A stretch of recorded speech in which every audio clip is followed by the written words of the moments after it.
8월 10일 목요일 오늘을 여는 말씀 함께 나누겠습니다. 사도신경으로 신앙 고백 드리겠습니다. 나는 전능하신 아버지 하나님 천지의 창조주를 믿습니다. 나는 그의 유일하신 아들 우리 주 예수 그리스도를 믿습니다. 그는 성령으로 잉태되어 동정녀 마리아에게서 나시고 본디오 빌라도에게 고난을 받아 십자가에 못 박혀 죽으시고 장사된 지 사흘 만에 죽은 자 가운데서 다시 살아나셨으며 하늘에 오르시어 전능하신 아버지 하나님 우편에 앉아 계시다가 거기로부터 살아있는 자와 죽은 자를 심판하러 오십니다. 나는 성령을 믿으며 거룩한 공교회와 성도의 교제와 죄를 용서받는 것과 몸의 부활과 영생을 믿습니다. 아멘. 오늘 하나님께서 우리 가운데 주신 말씀은 로마서 4장 16절부터 25절까지의 말씀입니다. 로마서 4장 16절부터 25절까지의 말씀입니다. 우리 다 찾으셨으면 우리 한 목소리로 우리 함께 읽도록 하겠습니다. 그러므로 상속자가 되는 그것이 은혜에 속하기 위하여 믿음으로 되나니 이는 그 약속을 그 모든 후손에게 굳게 하려 하심이라.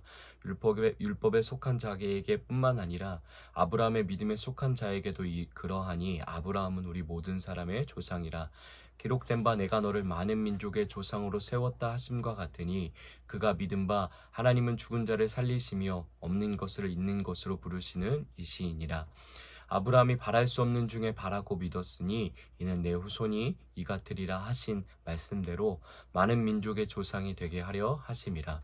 그가 100세나 되어 자기의 몸이 죽은 것 같고 사라의 태가 죽은 것 같음을 알고도 믿음이 약하여지지 아니하고 믿음이 없어 하나님의 약속을 의심하지 않고 믿음으로 견고하여져서 하나님께 영광을 돌리며 약속하신 그것을 또한 능히 이루실 줄을 확신하였으니 그러므로 그것이 그에게 의로 여겨졌느니라. 그에게 의로 여겨졌다 기록된 것은 아브라함만 위한 것이 아니요 의로 여기심을 받을 우리도 위함이니 곧 예수 우리 주를 죽은 자 가운데서 살리신 이를 믿는 자니라. 예수는 우리가 범죄한 것 때문에 내줌이 되고 또한 우리를 의롭다 하시기 위하여 살아나셨느니라. 아멘. 하나님이 베풀어 주시는 구원 앞에 우리는 모두 겸손해야 함을 로마서는 끊임없이 강조합니다. 우리는 스스로 구원을 얻을 수도 구원을 입을 수도 없음을 로마서는 그리고 성경 전체는 이야기해주고 있기 때문이죠. 구원은 전적으로 하나님의 은혜입니다. 하나님의 선물이고 하나님의 일방적인 택함으로만 얻어질 수 있는 은혜의 선물인 것이죠. 왜 구원이 전적으로 하나님 편에서 우리를 향해 베풀어져야 하는 은혜인지, 왜 그런 은혜의 방식으로만 우리에게 임할 수밖에 없는지를 우리는 앞서 살펴본 로마서 1장에서 3장까지의 사도 바울의 논리 전개를 통해 듣게 되었을 겁니다. 이어지는 오늘 말씀 4장은 믿음에 대한 주제를 가지고 이야기를 전개해 가는데요. 4장이 무엇을 말하려고 하는지 제대로 이해하기 위해서는 앞선 1장부터 3장까지의 내용을 다시 한번 상기시키며 기억해 봐야 할 것 같습니다. 왜냐하면 4장이 결국 1장부터 3장까지의 내용의 작은 결말과 같은 이야기를 전해주고 있기 때문이죠. 그러면 먼저 1장에서는 어떤 내용을 다루고 있었나요? 하나님을 알지 못한 하나님 없는 이방인들의 죄악된 삶을 고발합니다. 그들의 실제적이고 구체적인 죄의 목록들을 나열하며 얼마나 그들이 하나님의 진노의 심판을 피할 수 없는지에 대해서 고발하고 있었죠.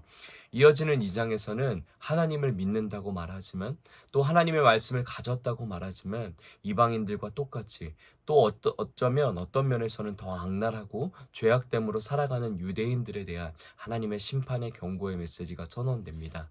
하나님의 은혜를 은혜로 받지 못하고 그것을 오히려 교만과 헛된 자랑과 또한 남을 판단하는 기준으로 삼아버린, 그래서 아무리 자신들은 엉망으로 살아도 하나님은 우리를 버리실 수 없다라는 헛된 믿음으로 점철된 유대인들을 향한 맹렬하고 정확한 심판에 대한 내용이 담겨져 있었습니다.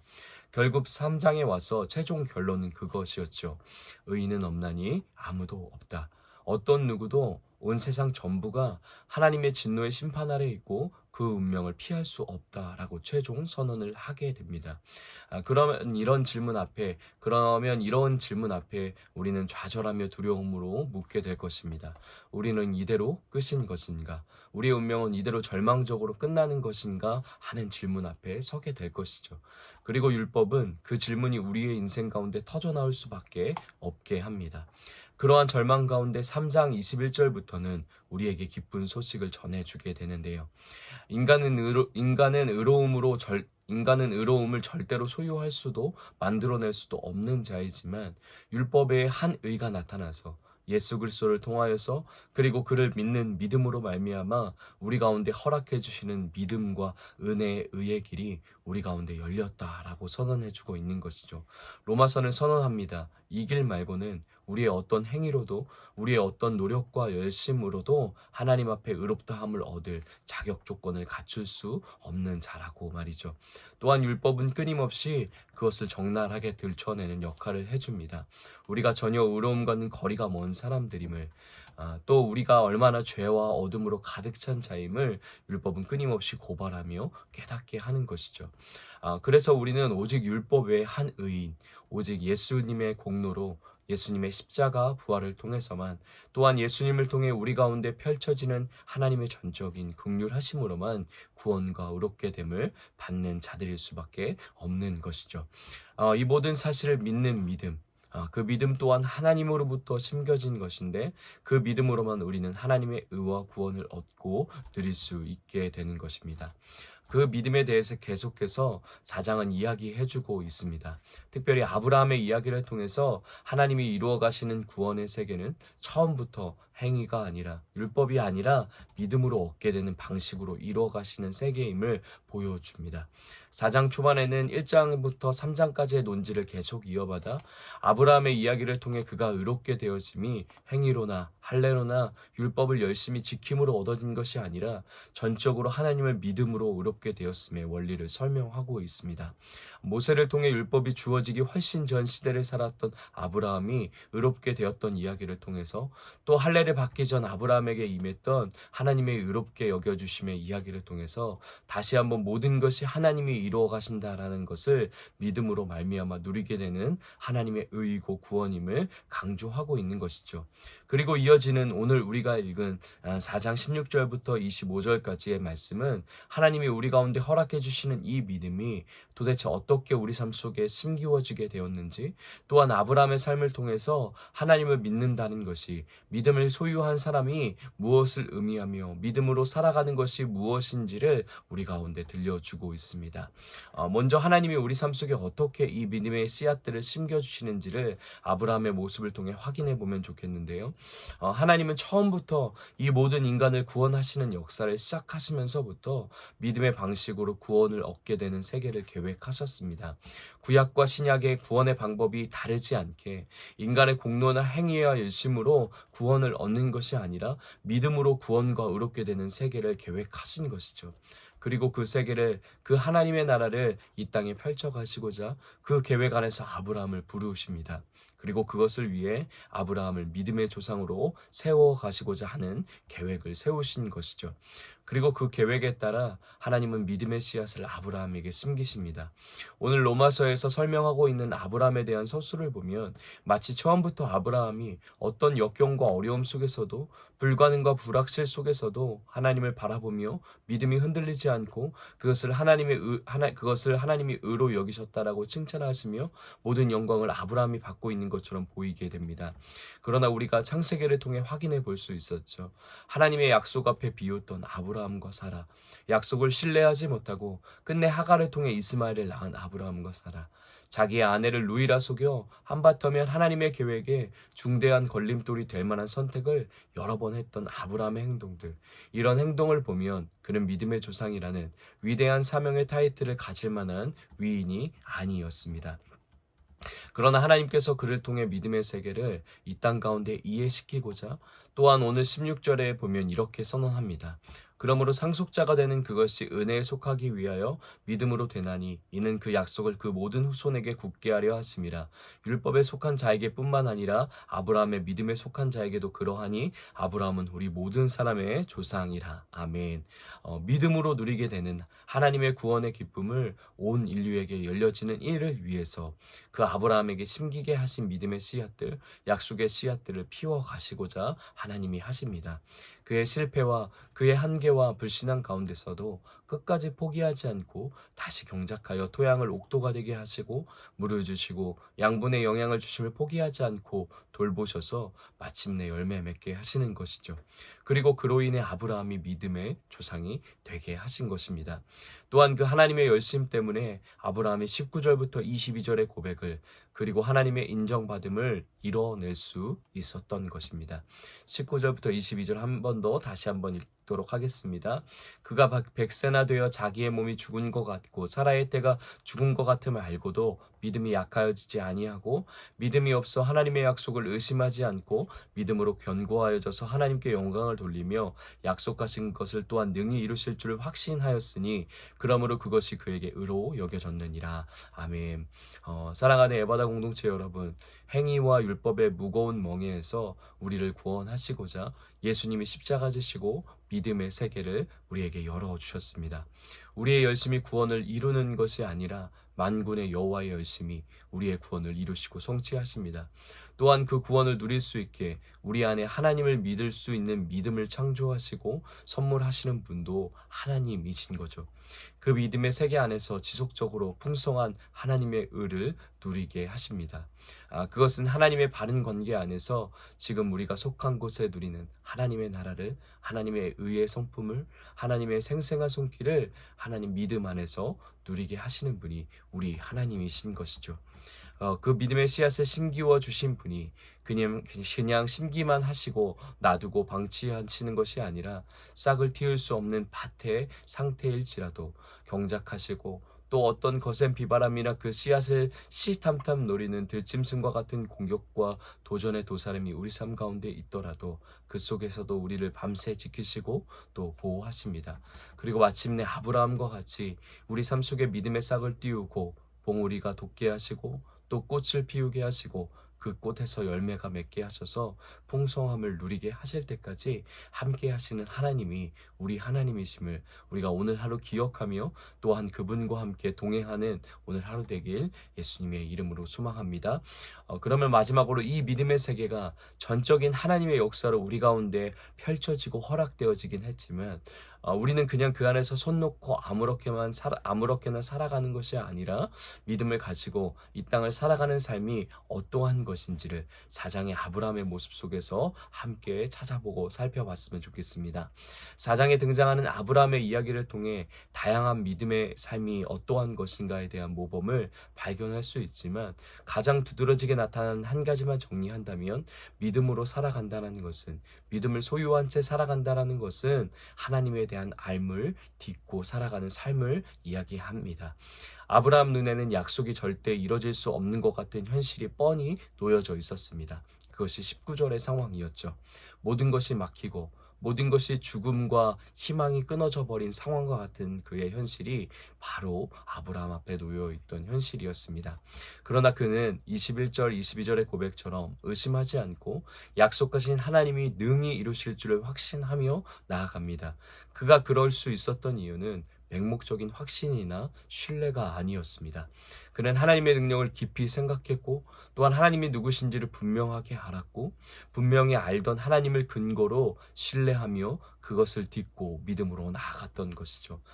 그 아브라함이 알던 하나님은 17절의 하나님이신데 17절의 하나님을 표현하기를 죽은 자를 살리시며 없는 것을 있는 것으로 부르시는 이이심을 아브라함은 경험했고 그의 인생 가운데 생생하게 알고 믿고 있었던 것입니다. 그는 눈앞에 있던 어떤 불가능한 마치 죽은 것 같은 상황보다 나에게 알게 하신 하나님의 알을 딛고 그것을 의지하고 신뢰해서 지금 내 현실과 삶을 정의했고 해석하고 바라보고 또 살아냈던 것이죠. 그런데 그 가운데 허락된 이 하나님에 대한 암, 죽은 자를 살리시며 없는 것을 있는 것으로 부르신 이를 명확하고 생생하게 경험했던 적이 아브라함의 인생 중에 언제였을까요? 창세기 20장에서 그것이 두드러지게 나타납니다. 우리가 잘 아는 이야기인데요. 아브라함이 아비멜렉 왕에게 사라를 누이라고 속이는 인생 일대의 큰 실패와 연약함의 순간이 있었습니다. 그때 아브라함이 무엇을 경험하냐면 하나님이 아비멜렉 왕의 꿈에 나타나서 이 아브라함의 실수를 수습하시고 그 일로 두려움 가운데 놓여있던 아비멜렉 왕이 아브라함에게 자기를 위해 기도해 달라고 요청합니다. 그래서 아브라함이 하나님께 기도하는데 그때 어떤 일이 발생하냐면 이 일로 다쳤던 아비멜렉과 그의 아내와 여종들의 태가 다시 치료돼서 출산하게 되는 일을 생생하게 경험하게 되는 것이죠. 태를 닫기도 하시고 다시 여시기도 하시는 하나님, 생명의 주관자가 되시는 하나님, 그 실패의 순간 가운데 제일 연약에 휩싸여 있던 아브라함의 인생의 순간 가운데서 하나님이 그 하나님을 알게 하시고 만나게 하시는 것이었죠. 그 알미, 그때 만난 생명의 주관자 되시는, 죽음에서 생명으로 창조하시는 하나님에 대한 알미, 이삭을 드리는 순간 가운데도 작동하였고, 아브라함이 살아가며 만나는 모든 죽음과 같은 상황 속에서도 계속해서 그 삶을 지탱해가는 하나님에 대한 알무로 작용해 갑니다. 믿음은 맹목적이지 않습니다. 믿음은 살아있는 소망의 내용을 믿는 것입니다. 그 살아있는 소망은 우리 주 예수 그리스도이신 거죠. 그 살아있는 소망 되신 주님을, 그 주님을 알아가게 하심을 주님이 우리의 모든 기쁨과 찬양이 넘쳐나는 인생의 시간들 뿐만 아니라 전혀 인생에 불필요할 것 같은 실패와 아픔의 순간 가운데서도 끊임없이 우리에게 계시해 주시고 알게 하십니다. 그 주님을 알미, 그 주님을 끊임없이 알아감이, 그리고 그 알아감의 능력이 눈앞에 뻔히 보이는 불가능과 절망이 사실인 우리의 현실 속에서도 약속을 신뢰하며 하나님께 영광을 돌리며 능히 이루실 하나님을 확신함으로 나아갈 수 있는 능력이 되게 할 것입니다. 이것이 믿음을 가지고 이 땅을 살아가는 우리의 자세입니다. 오늘 하루도 우리 가운데 찾아와 주시고 심겨주신 믿음의 씨앗을 잘 갖고 가시며 그 믿음의 눈으로 오늘 하루와 오늘 하루 모든 시간과 순간들을 바라보시며 어떤 상황 속에서도 하나님의 약속을 의심하지 않고 하나님께 영광을 돌리며 살아내시는 에바다 모든 성도님들 되시길 다시 한번 예수님의 이름으로 축복합니다. 말씀을 기억하며 이렇게 함께 같이 기도하도록 하겠습니다.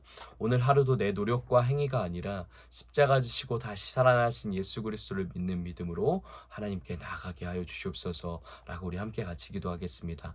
또 그 가운데서 허락해 주시는 하나님에 대한 알의 능력으로 오늘의 현실을 살아내는 하루 되게 하여 주시옵소서라고 한 번 더 기도하도록 하겠습니다. 우리 가정을 위해서는 믿음을 소유하게 된 하나님의 자녀의 삶이 어떠한지를 가족들 안에서도 증명하며 살아내는 가정 되게 하여 주시옵소서라고 우리 함께 같이 기도하도록 하겠습니다. 우리 교회를 위해서는 우리 지금 진행 중인 우리 청소년 팀 여름 선교 여행을 위해서 우리 함께 같이 기도하도록 하겠습니다. 청소년 팀 선교가 지금 진행 중에 있는데 그 가운데서 더 크고 놀라운 하나님의 나라와 또 더 생생한 하나님의 마음을 경험할 수 있는 우리 청소년들과 우리 청소년들을 섬기는 선생님들이 될 수 있도록 우리 간절하게 우리 함께 같이 기도하도록 하겠습니다. 또한 우리 받으셨던 우리 청소년팀 일본 선교 기도 편지를 보면서 우리 각자의 기도 제목을 기억하며 우리 함께 같이 기도하도록 하겠습니다. 우리 박지인 청소년입니다. 일본 가서 다양하게 경험하게 해주세요. 우리 성승원 청소년입니다. 하나님의 말씀에 더 관심이 생기고 하나님과 가까워지게 해주세요.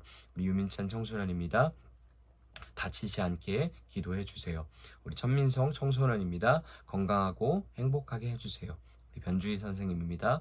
일본 선교 여행을 통해 하나님의 뜻을 알기 원합니다. 발걸음 하나하나 하나님과 함께하는 시간을 경험하고 싶습니다. 부르심의 뜻을 온몸으로 느끼고 싶습니다.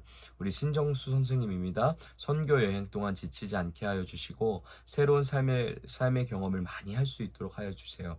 우리 유현주 선생님입니다. 아프지 않고 지치지 않게 많은 것들을 경험하고 돌아오도록. 우리 빈준범 청소년입니다. 이번 선교를 통해 하나님, 예수님과 더 가까워지게 해주세요. 다치지 않고 건강하게 일본 갔다 올 수 있게 해주세요.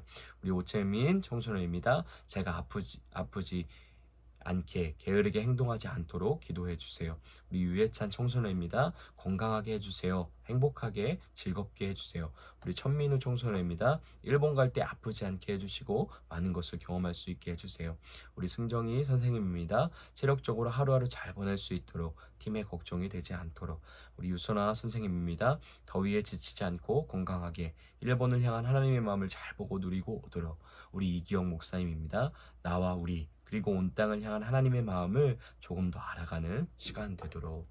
네, 우리 각자 한 사람 한 사람의 우리 기도 제목을 생각하시면서 또 하나님의 마음으로 간절하게 그 모든 시간들을 또 중복하시면서 또 모든 안전과 또 날씨와 여건들 하나님께서 주장하셔서 마음껏 하나님의 마음을 누리기에 부족함 없을 수 있도록 우리 청소년들을 위해서 끝까지 우리 함께 같이 기도하도록 하겠습니다. 우리 나라를 위해서는 태풍 카눈으로부터 모든 사람들과 삶을 지켜주시옵소서. 또 무더운 여름을 보내며 신음하는 세계 각국의 난민들에게 하나님의 보호와 돌보심을 허락해 주시옵소서 라고 우리 함께 같이 나라와 열방을 위해서 기도하도록 하겠습니다. 오늘 공동체 기도는 우리 뉴드림 어린이를 위해서 우리 함께 같이 기도하면 좋겠습니다. 개인의 기도 제목입니다. 하나님을 잘 믿는 드림이 되게 해주세요. 살아계신 하나님을 삶에서 경험하는 아이 되게 해주세요. 가정을 위한 기도 제목입니다. 엄마 아빠랑 동생이랑 잘 놀고 힘들지 않게 해주세요. 아들로 형으로 사랑받고 사랑 나눠주는 아이 되게 해주세요. 삶의 현장을 위한 기도 제목입니다. 선생님이 안 아프게 해주세요. 그리고 친구랑 늘 사이좋게 놀게 해주세요. 8살이 되어 새로운 학교와 선생님, 친구들을 만날 텐데 잘 적응하고 좋은 환경이 주어지게 해주세요. 교회를 위한 기도 제목입니다. 매일매일 잘 예배드리는 에바다 교회 되게 해주세요. 예배를 통한 기쁨이 무엇인지 경험하게 해주세요. 사회와 나라, 온 세계를 위한 기도 제목입니다. 중국, 일본 이런 나라들이 하나님을 잘 믿는 나라들이 되게 해주세요. 코로나가 끝나서 마스크를 벗는 날이 하루빨리 오기를. 우리 드림이를 위해서 우리 함께 같이 계속 중보하며 또 축복하며 예수님의 마음으로, 우리 사랑의 마음으로 우리 함께 같이 기도하도록 하겠습니다. 또 우리 각자에게 주신 개인의 기도 제목, 또 가정에게 주신 기도 제목, 또 교회와 열방을 향해 하나님이 알게 하시고 깨닫게 하시는 기도 제목을 가지고 각자의 자리에서 하나님 앞에 간절하게 기도하시고 우리 주기도문으로 모든 예배 마치도록 하겠습니다.